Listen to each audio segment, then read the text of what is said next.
This is Tallwood Elementary School October PAC meeting with a meeting date of October the 14th, 2016. I'd like to remind all PAC members, watch the video from either of the two links on your email. One is an Office Mix link and one is a YouTube link. Watch whatever works for you. Once you finish watching the video, visit the Google Docs response sheet, the third link on your email. Leave me any responses you might have from your grade level or your group, and Ms. Hawes and I will address those needs. And as always, if you need a face-to-face meeting, feel free to stop by and see either of us. Starting out with some information about our lockdown, our safety drills. Make sure that your colleagues, teachers, make sure you pay close attention to the procedures for practicing those drills. Ms. Hawes is always going to send out some reminders about what those procedures are before we have a drill, and paying close attention to those could be the difference in the safety of you and your kids. So as we practice these drills, we'll be more diligent about making sure you understand the procedures. If there's anything that you don't understand, make sure that you let Mrs. Hawes or myself know, so we can kind of help you be straight on what those procedures and expectations are for lockdown, safety, fire drills, all those things. Second item on our agenda is having water bottles in the classrooms. I do understand the value of that and how the kids need to have some water when they need to get water. So I don't have issues with kids, students, teachers having those bottles, water bottles in their classrooms. What concerns me though is when kids have them sitting on their desks right next to their laptops or their iPad. And one spill can completely ruin a laptop. That oopsie that up-o can really cause some problems. And we have no replacements for laptops. We have very few extra laptops. So if a child damages a laptop, then it can't be repaired. We don't get one back. So make sure that you pay close attention to the location of the students' water bottles. It's actually best if they keep them right under their desk, somewhere away from where their laptops are. Standards-based grading. It's not something new, though it's something that we need to continue having conversations about. We will revisit this throughout the school year, and we will have ongoing conversations about standards-based grading. We're at the point right now in our school division where we need to make sure that we're all at the level of understanding where we can be consistent in our school and in our school division, to make sure that we're doing the right things for our kids, helping everyone understand what this is really about. We have a lot of new parents to our school this year, so I sent them a newsletter last week totally dedicated to standards-based grading, to let them know what it is, and ask them to ask you or ask me any questions they may have about what this really is. Many parents haven't experienced this, so it's a good time for us to revisit this with them as well as ourselves.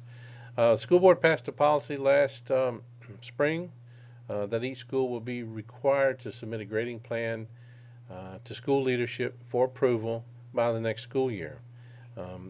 More to come on that. There's still a lot of discussion being held about what our responsibilities will be here at our school and how we'll handle that. So as this year progresses, you'll hear more and more about what our role at the school will be to submit our grading plan to school leadership for approval.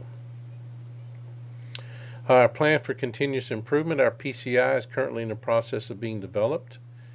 School leadership team has reviewed last year's PCI, and we're working on updating that. Last year's focus areas were reading, science, and global connections. We don't see any big changes coming for that for this year. We still feel like that those will be our areas of focus. And once we finish the updates and all the changes and have a final revision, I'll share that with everyone, as well as our PTA and our planning council. So the PCI is currently in the development stage, and we'll share those areas with you online and as well in collaboration to talk about that. Let me know if you have any questions about that at all. I want to take this time to revisit the whole um, area of small group instruction in our classrooms. We talk about it all the time. You hear me talk about it all the time. The most important component of instruction is small groups. We all know students can hide in whole group instruction. Um, and small group instruction must be consistent. It must be ongoing every day in language, arts, and math. As far as I'm concerned, all the other subjects that you teach, small groups are powerful in that. But in language, arts, and math, we expect to see that ongoing every day. Our classroom visits will be focused on small group instruction. It should be happening at any time the students are working independently.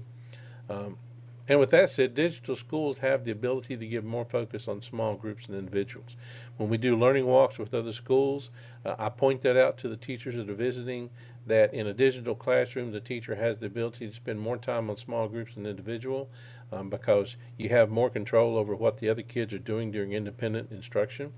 Um, and unfortunately, sometimes we go into the classrooms, and even though I've said that, we're not seeing the small groups. And so my question is if we go into a classroom, if anyone goes into a classroom and students are working independently, that is the time that teachers can be pulling small groups. That's where we get the bang for our buck. That's where students are successful. That's where we identify our students' needs, and that's where we address our students' needs, are in small group and individual instruction. So let's make sure that we're diligent, we're consistent, we stay focused on giving each student what they need as far as what the assessment has told us, and we want to make sure that we focus on that as one of our learning foundations as we've identified. So when Mrs. Hawes and anyone that comes in your classroom to visit, we're looking for effective small group instruction. So a few upcoming dates and events. October the 20th, we have a 10-mark site visit with some learning walks, people from within our school division, people from outside our school division. We'll be visiting Tallwood to hear a little bit about our journey as a digital learning environment, digital anchor school, but they'll also be here to visit the classrooms.